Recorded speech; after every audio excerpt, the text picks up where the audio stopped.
A lot of people are quite worried that the agency, the Ecological Fund Agency, is not under the Environment Ministry, and it kind of consequently weakens the Ministry of Environment at the federal level. Well, I don't think so. It's an issue of policy direction. It used to be in the Ministry of Environment, quite all right, but the previous administration, in its wisdom, thought it wise to be in the presidency, in the office of the Secretary of Government of the Federation. And I know they are doing a lot of interventions. There are many ecological fund projects that were commissioned this year. About 50 were commissioned. 80 are on queue. 20 are now completed again and will be commissioned anytime soon. So I wouldn't say that they are not doing what they are supposed to do. We in the ministry, we have different departments, technical department for that matter. We have erosion control, which takes care of this flooding, and we do our part to ensure that whatever provisions we have in the budget, we utilize it to touch the life of people.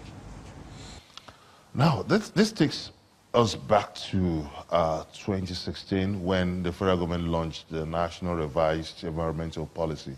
And I recall that we had this discussion, and one of the things you said, you raised the challenge of global warming. That even you also talked about the raising of the green bond to take care of some of this. So how much of this is being deployed to cater for this challenge? Well, the green bond was launched last year, December. We were able to raise 10.6 billion naira. The bulk of this money goes into energizing education. In other words, we raised the fund and we are utilizing it in the Ministry of Power to provide solar power, which is renewable, which does not give emission, and the goal is to reduce emission. If you use hydrocarbon in any of these thermal stations, there are the chances of emission of carbon dioxide, which is harmful to the environment. But solar does not give that emission. It is renewable. So we decided to channel the fund, about 8 billion naira of that money, to energizing education, and about 9 institutions of higher learning, the universities, are benefiting from this through the provision of solar energy. If you go to any of our campuses today, you will see that almost every department has a generating set. It uses fuel and therefore emits. But if you have power, solar power, the panels are set, and all you need is the batteries, and their life shelf sometimes 5 years. You can change them, and you move on.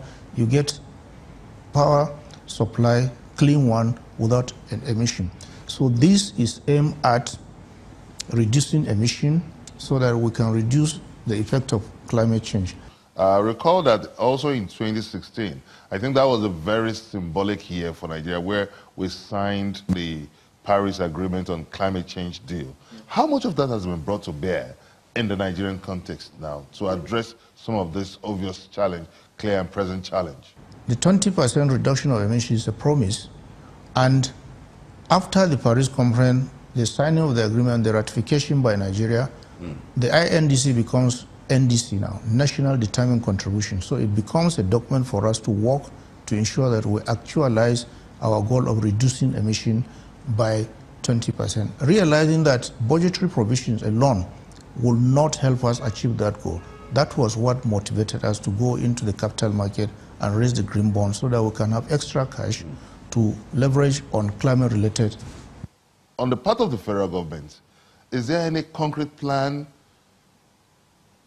to address this foretold, this looming disaster about to happen if not properly handled?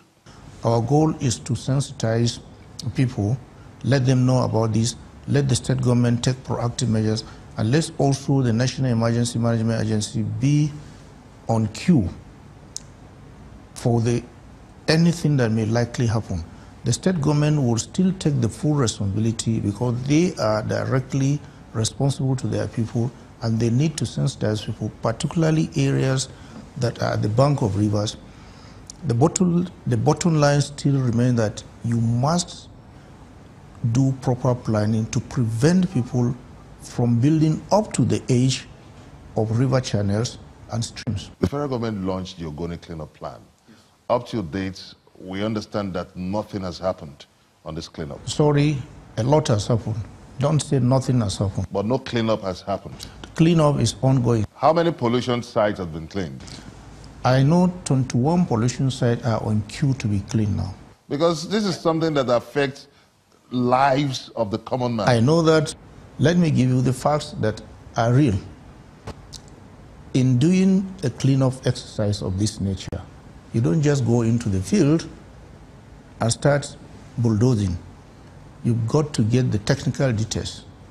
We've done that since 2016. Remember, UNEP report was submitted in 2011. And we understand that has been abandoned. Stop interjecting. Let me land, then you can ask all the follow-up questions you want to.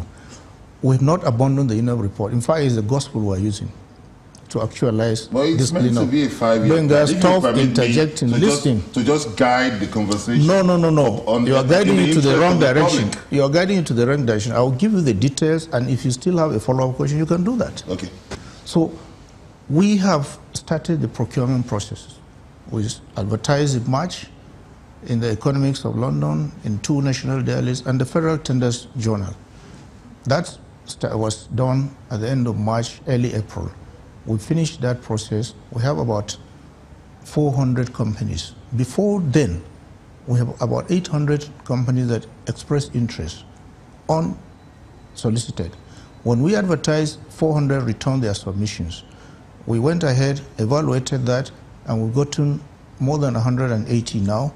And we are right now at the process of issuing financial bids, and people are going into the place where the lots have been earmarked. We have so far delineated 21 locations to be handled. And these companies are going to bid on these 21 locations. More are in queue. I think about 7 more have been delineated, and they are still going on to do it. So the first phase, which I will show you the chart after this interview, is the 21 lots. And I can assure you by the end of this month, all the procurement processes will have been completed.